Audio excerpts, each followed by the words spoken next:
신경계는 중추신경계랑 말초신경계로 이루어져 있는데요. 말초신경계에서 우리가 말초라는 거는 몸의 어딜 얘기한다? 끝말이죠. 끝부분. 그러니까 온몸의 끝과 연결된 신경계가 무슨 신경계다?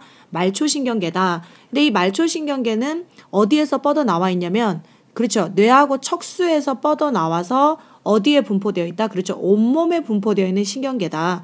근데 뇌하고 척수에서 뻗어나와야 되는 이유가 이 말초신경계는 주로 누구의 영향을 받냐면 말초신경계는 대뇌의 영향을 주로 받아요.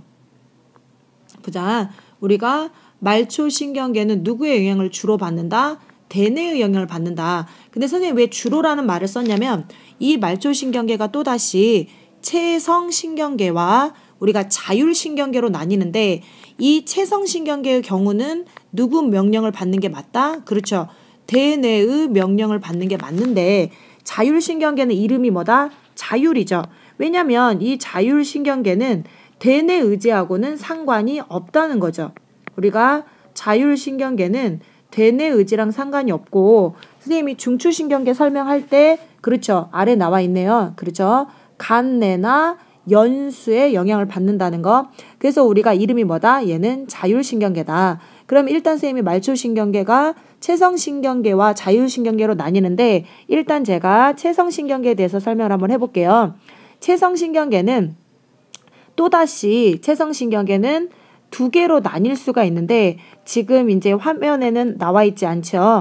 체성신경계는 또다시 뇌에서 얼굴과 목으로 몇 쌍이 나오냐면 12쌍이 나오는데 우리가 그거를 뇌신경이라고 합니다. 뇌신경 12쌍. 근데 이 뇌신경 12쌍은 어디로 나온다고요? 그렇죠. 얼굴하고 목으로 나오고 그 다음에 척수에서 몸의 말단까지 뻗어나오는 신경이 척수신경이라고 하는데 척수신경은 몇 쌍이다? 31쌍이다. 우리가 쌍이라는 표현을 쓰는 이유는 왼쪽과 오른쪽 그래서 쌍이 되는 거죠. 그래서 체성신경계는 이렇게 둘로 나뉘고요.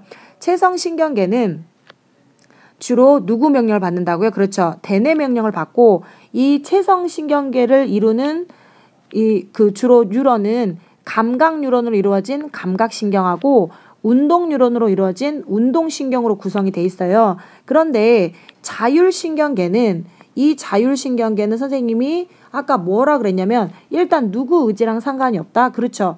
대뇌의 직접적인 지배를 받지 않는다고 했죠. 그럼 우리 몸에서 이렇게 대뇌 명령을 받지 않는 부분이 어디에 해당되냐면 그렇죠. 내장기관. 그러니까 우리가 내장기관은 여러분들이 수술 지금 심장 멈추라고 명령을 내려도 심장은 멈추지 않습니다. 왜냐하면 그렇죠. 심장은 자율신경계의 영향을 받기 때문에 내장기관은 대뇌의 명령을 받지 않는다는 거. 그러면 이 자율신경계는 주로 우리 몸의 내장에 연결되어 있고요. 우리가 여러 가지 뭐 소화라든가 순환이라든가 호흡과 관련돼 있죠. 그러면 중추신경계에서 우리 몸의 여러 가지 이렇게 물질 대사를 조절하는 최고 중추가 어디였다? 간내였다. 그래서 자율신경계는 누구 영향을 많이 받는구나. 그렇죠. 간내 영향을 많이 받는다는 거. 그 다음에 우리 몸의 내장, 즉 소화기관들은 주로 근육으로 이루어져 있기 때문에 체성신경계는 감각과 운동신경으로 이루어진 반면에 우리가 자율신경계는 무슨 신경으로만 이루어져 있다? 그렇죠. 운동신경으로만 이루어져 있다는 거 알고 계셔야 되고요. 원래 이 자율신경계는 중등부 때는 시험에 그렇게 중요하게 출제를 안 하지만 고등학교 가면 굉장히 시험에 잘 나오는 부분이고요. 그 다음에 여기 보시면 자율신경계는 다시 무슨 신경계랑 그렇죠. 교감과 부교감신경으로 나뉘는데 이 교감신경의 경우에는 우리가 이제 심장박동이라든가 심장박동을 보통 촉진하고요. 그 다음에 혈압을 상승시키는 역할을 해요.